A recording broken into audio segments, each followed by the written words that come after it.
failure masama yan. Yung failure dapat iniiwasan mo yan. Kasi yung failure napakalaki ng epekto niyan sa'yo.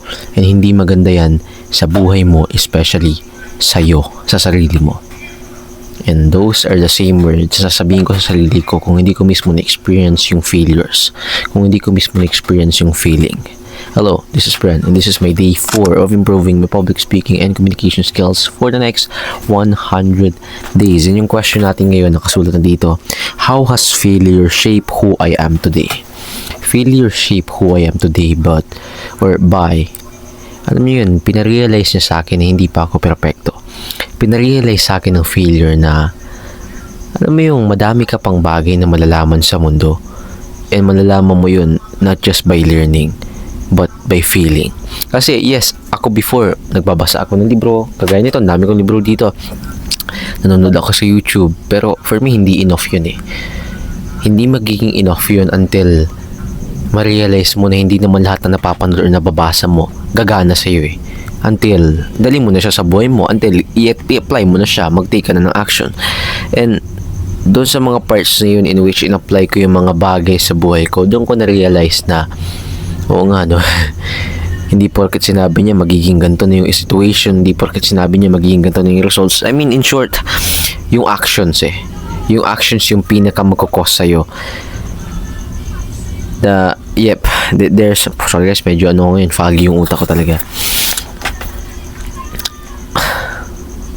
Gusto kong ikat, no, hindi pwedeng ikat. But, ayun, let's get to the point. In short, failure shaped who I am today because yung failure, binigay niya sa akin yung mga lessons na kailangan ko to push further in life. Yung failure, guys, may other side yan eh. May other side yan na hindi natin napapansin. Dahil masyado tayo nag-focus dun sa negative side niya, dun sa suffering side niya, in which, pag nakakalimutan natin na oo nga no, yung failure, andyan pala yan para matulungan tayo.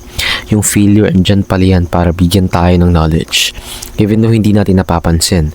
And sometimes yung lesson, guys, late yan. Hindi mo yan ma-realize until masasabi mo na, oo nga no, puro na ako oo nga no. Kasi oo nga no, masasabi mo yan balang araw. Oo nga no, buti na lang na-experience ko to. Yes, buti na lang naranasan ko yan before and that is the same thing I experience. For example, yan sabihin natin sa public speaking. Kada sumasama ako sa contest before, way back, ngayon taon lang actually, or last year Manaya pala, ina-apply ko yung same principles ng reporting sa formal speech. And hindi pala pwede yun kasi ang gusto nila yung tonality and mas formal, hindi yung casual and conversational. And mali ko yun. Failure ko yun. And pagbalik ko next contest, binago ko yun. And eventually, nakapasok tayo sa rankings. And ang maganda dun is that yung failure na yun yung nag-provide sa akin ng lesson para matuto ako and to be better. At mas maging maayos na tao in anything that I do. And yung lessons na yun, hindi ko lang pwedeng i-apply sa sarili ko.